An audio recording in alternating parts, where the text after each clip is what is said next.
কোনো হোস্ট আমার এজেন্সিতে আছে কি না এটাকে চেক করার জন্য আমরা যে পদ্ধতি অবলম্বন করব, আমাদের ঠিক এখানটাতে 4 লাইন নামে একটি অপশন উপরের দিকে আছে। এখানে ক্লিক করব। ক্লিক করার পর আমাদের হোস্টের যে লিঙ্ক রয়েছে অ্যাঙ্কার লিস্ট, এখানে টাচ করব। যখনই আমরা এই অ্যাঙ্কার লিস্টে টাচ করব, টাচ করার পর আমাদের যে হোস্ট আছে সেই হোস্টটাকে আমাদের এইখানে রোল নামে একটি অপশন আছে। যদি কাউকে হোস্টিং দিয়ে থাকি, রেফার করে থাকি, কিন্তু সে আমার এজেন্সিতে যুক্ত হয়নি বা তার আইডিতে কোনো কিছু দেখাচ্ছে না বা ইন রিভিউ হয়ে আছে, তাহলে এই জায়গাটাতে ক্লিক করতে হবে। আমরা ঠিক এইখানে ক্লিক করব। এখানে 3খানা অপশন আমরা পাবো, সি অ্যাঙ্কার, ইউজার আর ইন্টারভিউ। মানে ইন রিভিউতে সে আছে, ইন্টারভিউ হয়ে আছে, কিন্তু সে এখানটায় লোডিং দেখাচ্ছে না।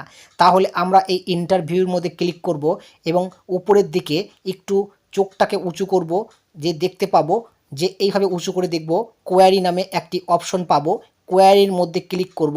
যদি কোয়ারির মধ্যে ক্লিক করার পর যদি আমরা দেখি আমাদের ওই হোস্টের নাম যে ঠিক এই জায়গাটা হয়ে আছে বা তার যে ইউআইডি নাম্বারটা আমরা এখান থেকেও আমরা দেখতে পাবো। তাহলে আপনি বুঝতে পারছেন। যদি বুঝতে নাও পারেন তাহলেও আপনারা এই কোয়ারির মধ্যে ক্লিক করবেন, আইডি নাম্বার লিখবেন এবং কোয়ারির মধ্যে আপনি এক একটা করে চেক করবেন। প্রথমে যে ইন্টারভিউর জায়গায় সি অ্যাঙ্কার লাগাবেন, লাগানোর পর আপনি ঠিক আবার কোয়ারির মধ্যে ক্লিক করবেন এবং কোয়ারির মধ্যে সার্চ করবেন। দেখবেন যে তার নামটি ঠিক এখানটায় শো করছে না। কোথায় শো করবে না? এখানে শো করছে না। আমি আরও একবার ঠিক একই রকম পদ্ধতি অবলম্বন করব। ওখানে ক্লিক করব।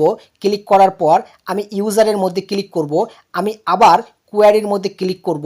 দেখি তো হোস্টটা আছে কি না, নাই, দেখছি না, তা সেই হোস্টের নাম এখানে শো করছে না।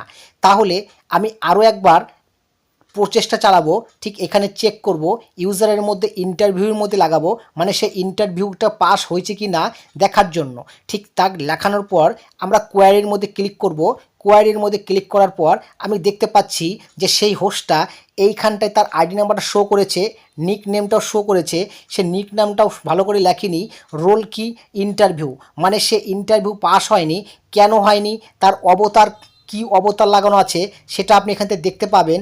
Show log in way, okay, show log in way এর মধ্যে যদি আপনি ক্লিক করেন আপনি দেখতে পাবেন তার কন্ট্যাক্ট নাম্বারটাও আপনি এখানটায় দেখতে পারবেন। সে ফোন নাম্বার দিয়ে সে লগ ইন করেছে না জিমেল দিয়ে সে লগ ইন করেছে, তার সঙ্গে আপনি আবার যোগাযোগ করে আপনার এজেন্সির অর্থাৎ মাধ্যমে সেই হোস্টটিকে বলুন আপনার ইন্টারভিউ পাস হয়নি বা আপনার কাছে আর কোনো অপশন আছে কি না, সেই অপশনগুলি পূরণ করুন।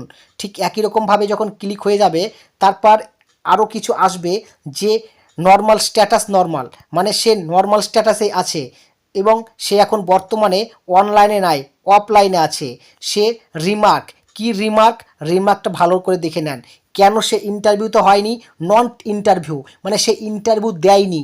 ইন্টারভিউ কল আসছিল সে রিসিভ করেনি, বা সে রিসিভ করেছে কিন্তু সে তার ফেস দেখায় নাই, যার কারণে ফেস না দেখানোর কারণে ইন্টারভিউ দিয়েছে, তার জন্য সে ইন্টারভিউ পাস করেনি। ঠিক এরকমভাবে আপনি প্রত্যেকটা হোস্টকে আপনি চেক করবেন সে বর্তমান কি পরিস্থিতি আছে। কি বলছে, required action wait for interview, মানে তার আইডিটা এখনও ওয়েট ফর ইন্টারভিউতে আছে, মানে ইন্টারভিউ সে দেয়নি। তারপর কি বলছে, লাস্ট রিজেক্ট ব্লক এবং রিজন, সেখানে কিছু দেখায়নি, তার মানে সবই ঠিক আছে। রেজিস্টার টাইম কততে করেছিল সেটাও আপনি দেখতে পাচ্ছেন, লাস্ট লগ ইন কবে করেছিল সেটাও আপনি দেখতে পাচ্ছেন। ওকে মাই ফ্রেন্ড, তাহলে ঠিক এরকমভাবে প্রত্যেকটা বিষয় আপনারা একই রকমভাবে কালেকশন করবেন এবং তাদের সঙ্গে যোগাযোগ করবেন।